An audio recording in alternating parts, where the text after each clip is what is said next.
everyone. I'm Sarah Little with HFS Research, and I'm really excited to be here with Pradip Khemani, Vice President of Global Business Services and Healthcare Business Operations for Blue Shield of California.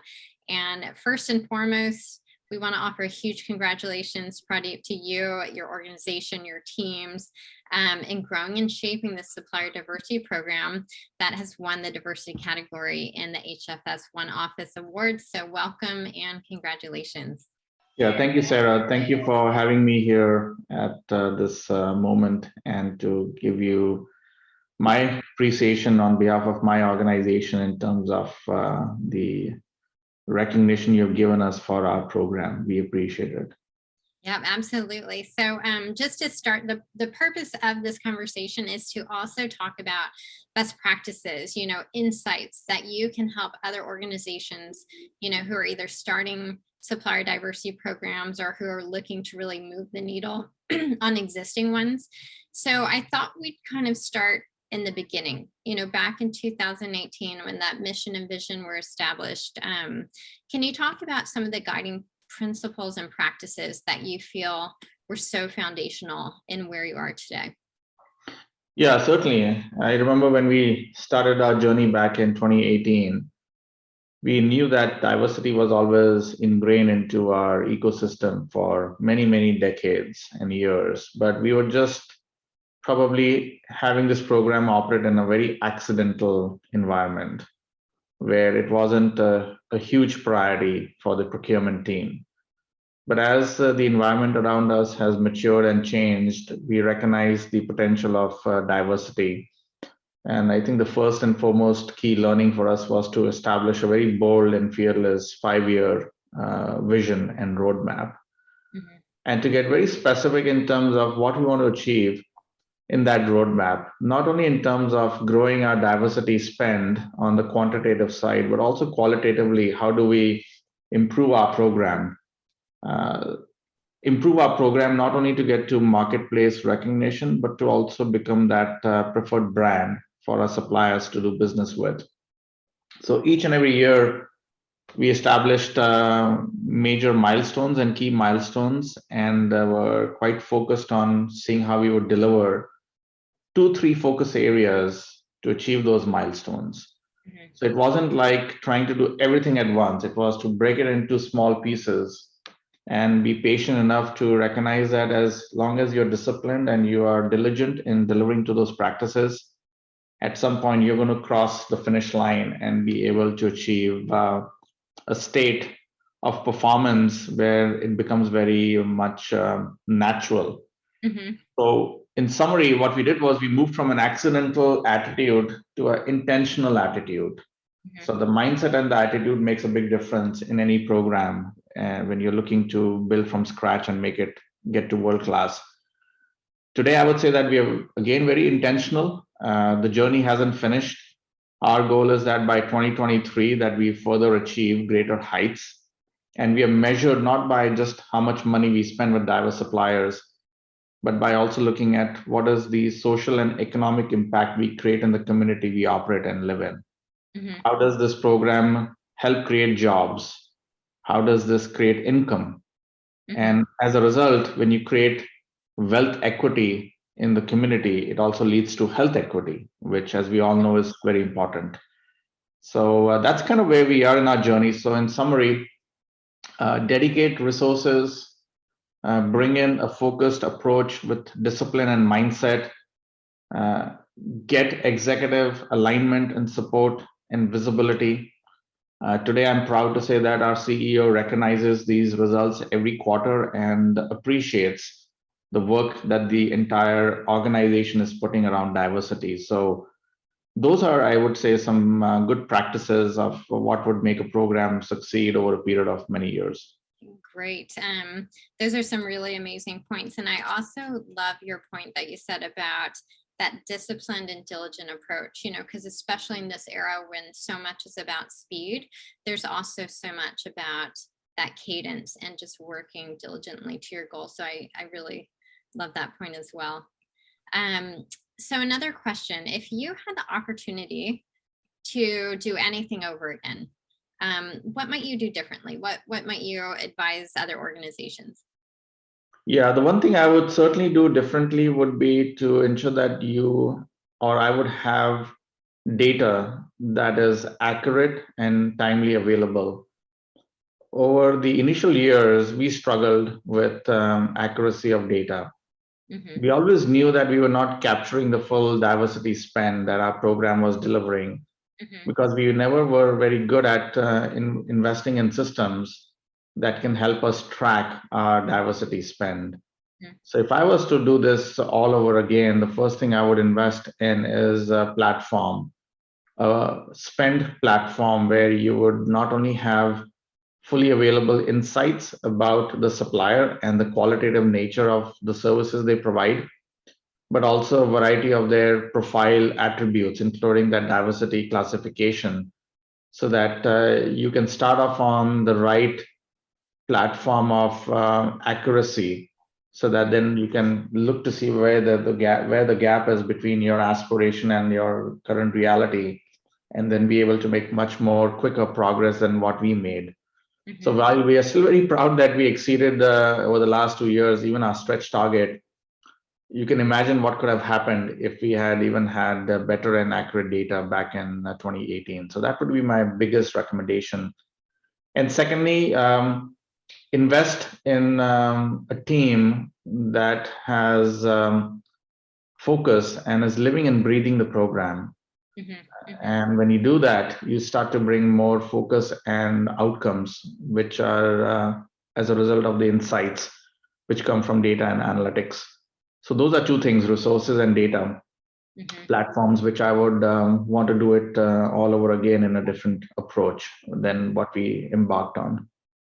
Okay, great. And then controversially, what would you absolutely do the same? What are some of those top tips that you feel other organizations, could implement that worked really well for you and your teams? Yeah, I would say be bold and fearless, have a vision, have a mission for the program, establish guiding principles, understand not just what you want to deliver in that current 12-month period, Mhm. but be a strategic thinker to see what is the art of the possible in Mhm. 3 years and 5 years. And then continue to refresh your journey every year as you complete your year and go into the next remaining 4-year period. Try and keep that 5-year revolving and updated roadmap fresh so that you can adjust dynamically to the market conditions, which will continue to create the need to adjust and adapt because Mhm. things change very quickly in our marketplace in today's environment.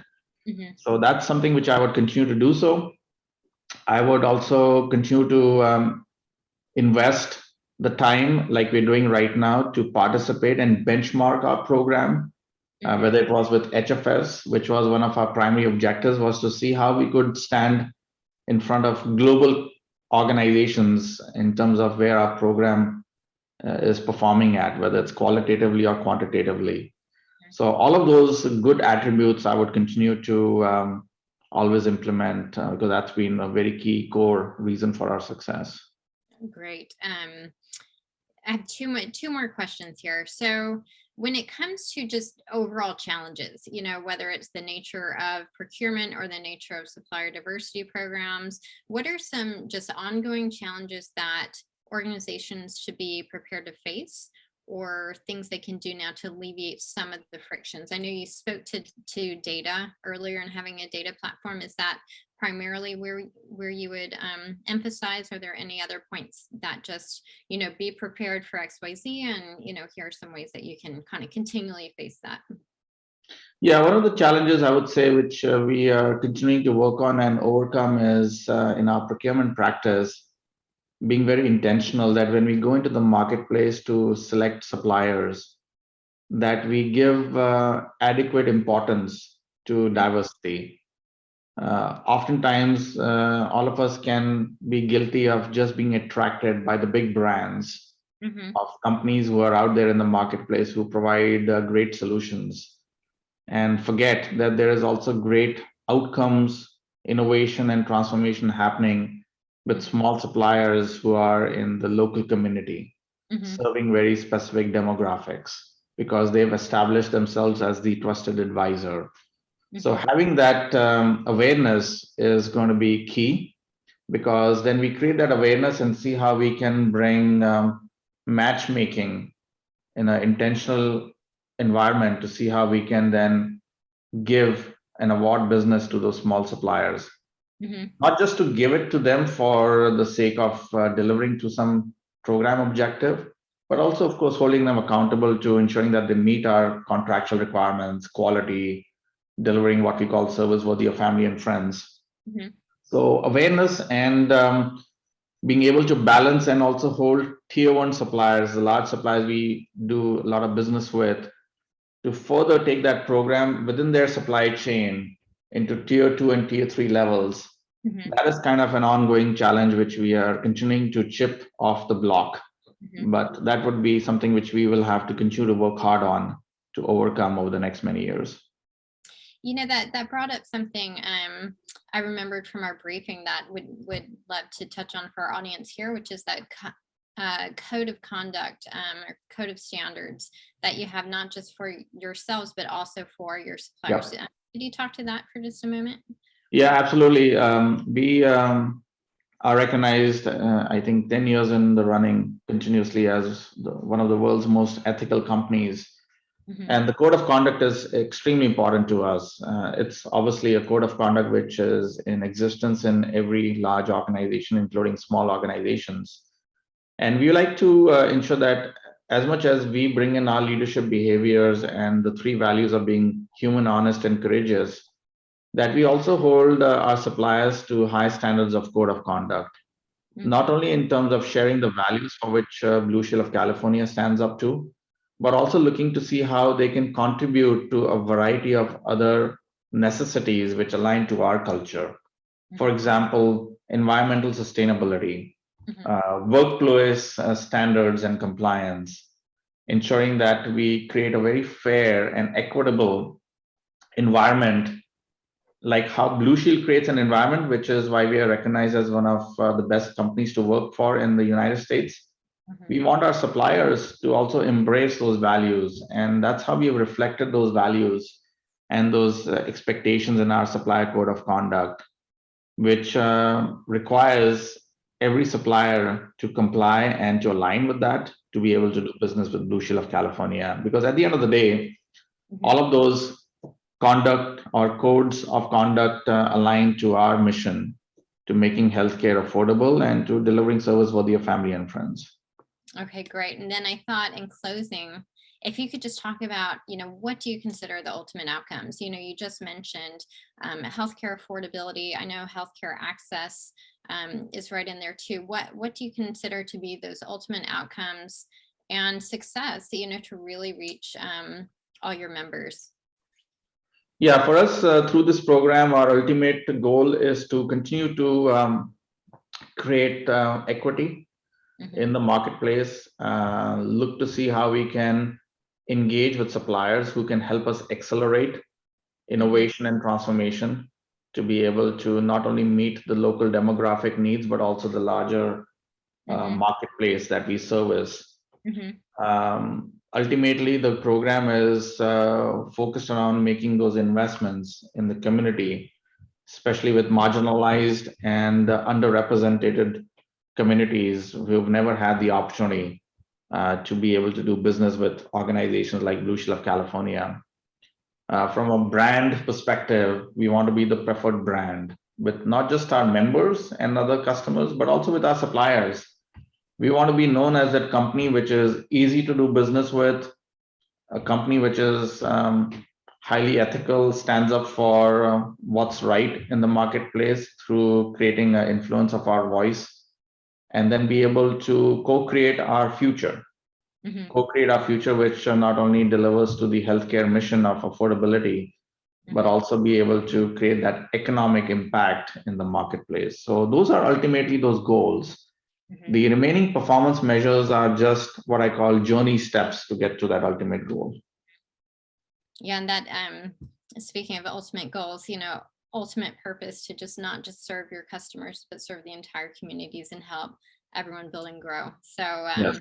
Again, a huge congratulations to your win in the diversity category. Huge congratulations again to your team, the organization, for everything you're doing. So thank you so much for this time. Yeah, no, thank you too, Sarah. Again, I have fondly remembered my association with HFS for so many years, almost a decade. I'm impressed with how this organization, HFS, has grown in size and influence. So today, when we take a step back and we appreciate the recognition you give or you have given us, we feel very proud that it's coming from an organization which is well respected across the world. So thank you again for your contribution and for giving us this opportunity. Well, thank you.